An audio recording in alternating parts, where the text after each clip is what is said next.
Have you ever wondered how public figures navigate the complexities of their personal lives amidst their public responsibilities? Today, we delve into the recent events surrounding Monica Mutsvangwa, Zimbabwe's Minister of Women Affairs, whose private troubles have surfaced at a public event. Monica Mutsvangwa found herself addressing mourners at the funeral of the revered preacher and Nyiradzo Group Chaplain General, Ellison Kamupira. Despite holding a high office, Monica's speech revealed a glimpse of her personal struggles. She confessed that her life was filled with challenges, yet she felt compelled not to miss the funeral of someone who had a profound impact on her life.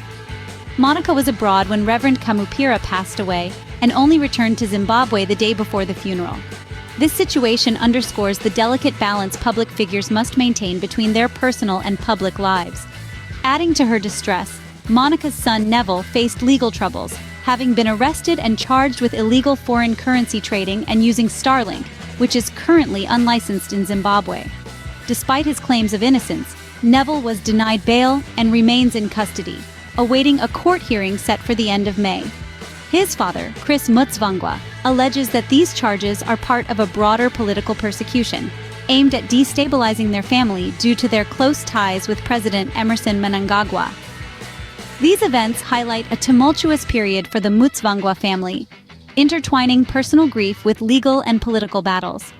It raises questions about the pressures that political affiliations can exert on personal lives. Moreover, it underscores the broader implications of such pressures on the governance and political climate of Zimbabwe. In reflecting on these developments, one might ponder the resilience required to navigate such public and private challenges. How do public figures like Monica Mutsvangwa manage the weight of personal crises while fulfilling their public duties? What does this delicate balance reveal about the complexities of public life?